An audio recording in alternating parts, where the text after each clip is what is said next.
Hello and welcome to my channel. I'm Andre. Now, my channel started out as a luxury channel. It kind of moved on to vlogs, cooking, so it's basically a life channel.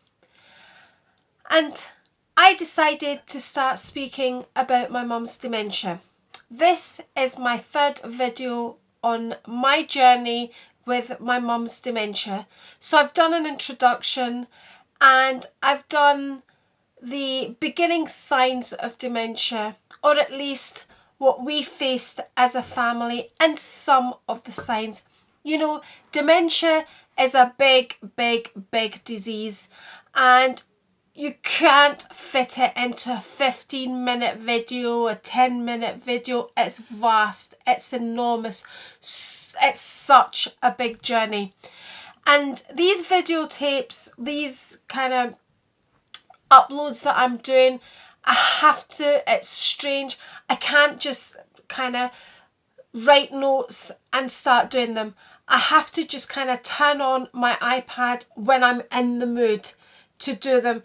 I find it quite a stressful thing to do, so it has to be the right moment for me. And at the moment, it's the moment. So this is the third upload I'm doing on dementia, and I'm going to try and speak about the hardest part of dementia, or at least what has been so far the hardest part for me. So for me, the hardest part is the angry part. And it's not only the person with dementia that gets angry, but it's also the carer that gets angry. And that's a really hard thing to deal with. As much as you try to remain calm, it's hard. And again, this is so hard for me to talk about, but I feel it's a very big part of dementia and it has to be spoken about. Now, my mum has lost her voice, so she has no way of communicating. So, if somebody is doing something to my mum and she doesn't want that thing happening, if she doesn't want it to happen, the only thing she has left is her feelings, is anger, is to push you away. So she can't tell you, don't do that, that's painful, I don't want that, I don't feel like doing that. The only way she has to express herself is to push you, to pull your hair maybe, to bite you maybe. Because that's the only way she knows how. They end up quite primitive because remember, these brain cells are dying.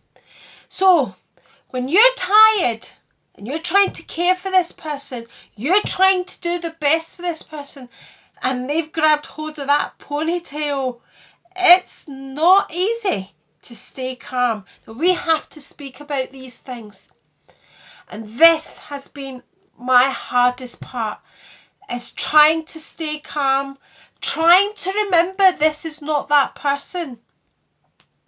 I had moments when I sat under my stairs, and we have the stairs, and under the stairs there's a cupboard, and I've sat myself under the cupboard swearing, screaming the F word, because I was so frustrated, so tired, to the point where I thought I couldn't cope, to the point where I thought this disease was going to beat me. Now remember, I'm a fighter and I will not be beaten, but I came very close to being beaten on this part of the journey. Each day was the highest hurdle you can imagine. It was, I've spoken about washing and things like that before, but it began with simple things. You know, the journey began with simple things like I would put the washing out, go out to work, I would come back home, my mum would bring in all the washing because she thought she was doing the right thing. She would put it all away soaking wet in all the cupboards. She thought she was doing the right thing. She would go into the washing basket, she would pull out all the dirt, any dirty washing that was left, and put it away. Which meant I had to pull out all the clean clothes, rewash, re-iron, and so on and so forth.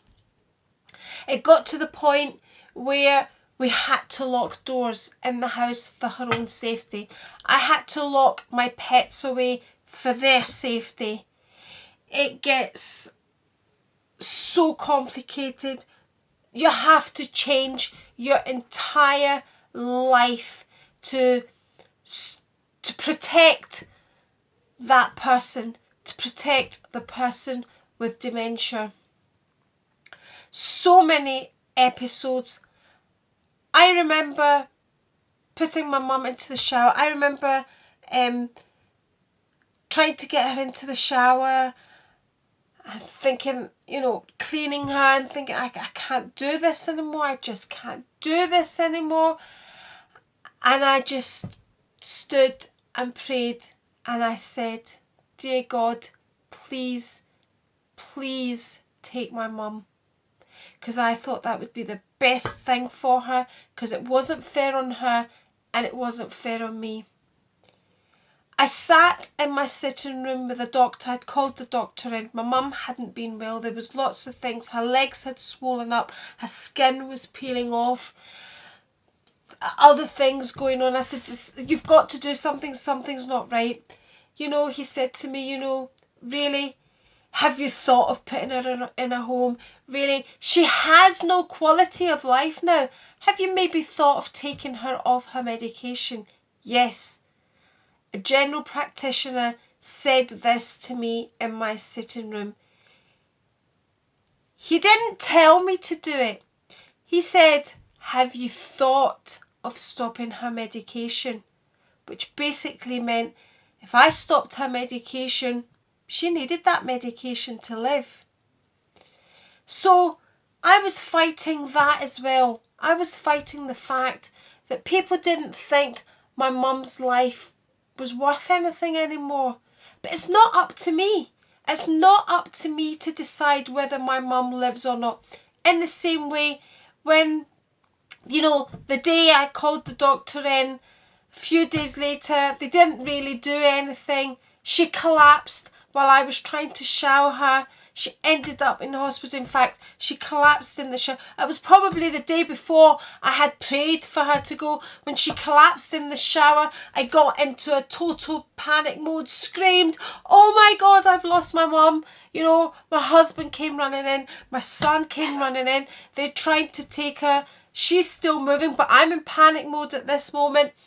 My husband basically said, shut up, she's fine, she's alive, Ambulance came. In fact, you have to speak to, when you're down 99, you have to speak to them. I spoke to them. They said, I was in such a panic mode that they said to me, could you put your son on the phone? Because I was just gone. So maybe because I was so tired, I thought, that's what I wanted, when I prayed. But actually, that was a reality check. It wasn't. I still wanted my mum there in whatever state she was. So this is a very hard part of dementia to talk about. It's the hardest part. You go through so many horrible emotions. I remember sitting around the dinner table. We all kind of like to get together on a Sunday around the dinner, if all the family's about and having dinner.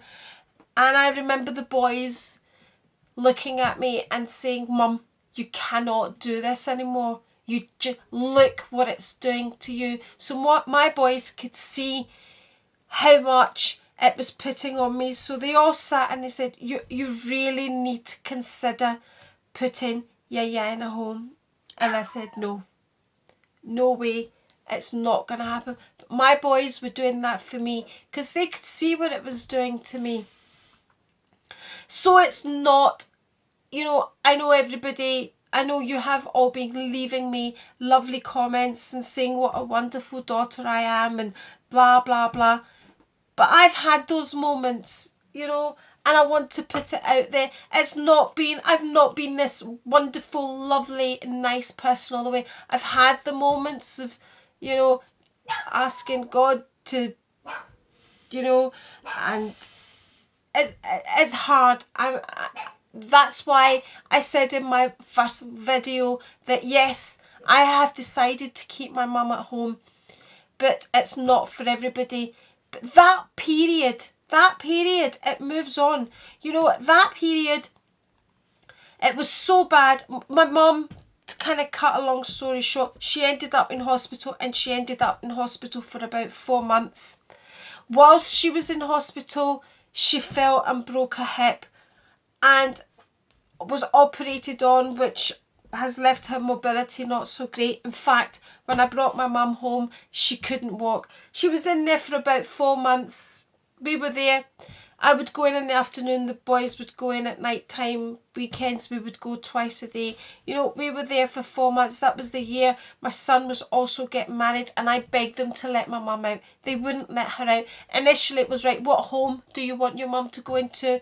Trying to explain to them that she wasn't going to go into a home. Up to that point, I didn't have any carers. They wouldn't allow. She was assessed, and they said absolutely under no circumstances is she to come home without any care. You are working full time, so that your mum needs basically full-time care. She needs 2 carers at least 4 times a day. And I begged them. I said, I need my mum home. I need to get my life back together. My son is getting married. Please, blah, blah, blah, blah. We eventually got cares into place so I can bring my mum home. At this stage, my mum couldn't walk. I remember the boys lifting my mum and taking her when my son was getting married, to take her down so she could kind of be part of the celebration and bringing her downstairs, because you know, we're Greek Orthodox and we have like a pre-blessing in the house. And they carried her downstairs, physically carried her downstairs, and then physically carried her back up. She can now walk. When we brought her out of hospital, she couldn't walk. So, you know, I had these carers, and the carers I have now, amazing team of carers. The carers I had then, disgraceful. Absolutely disgraceful. That's all I'm going to say about that. And it just made my mum worse, because she wasn't happy. She couldn't say to them, you know, you're not doing this properly. She didn't know. She reacted in the only way she did. They left because they couldn't cope with my mum. So they left, and then I carried on. And what happened was, you know, they left on the grounds that, you know, my mum was heading out, so they can just leave. They don't need to give you notice, basically. They could just go. So I was left with nobody. And social work came in and said they wanted to take my mum away. Basically, this all happened in one day. So the social worker came and found me at work at the restaurant and said, "You're right, we have a place, your mum's going into a home." I said, "My mum's not going into a home. Under no circumstances." "Well, I said, "I will take care of my mum. There is no way. I took care of her before I had carers. I can do it again." So I carried on taking care of my mum for a year, which was very, very hard. I had the help of my family. I had the help of my sons. I had the help of my husband. And then we eventually got carers, and that's the team of carers that I have now, who have been absolutely amazing. And we all work together, and they really, you know, if they knew I was uploading videos, I would have them here. I would be introducing them to you. So this is, again, just a little introduction of how hard it can be.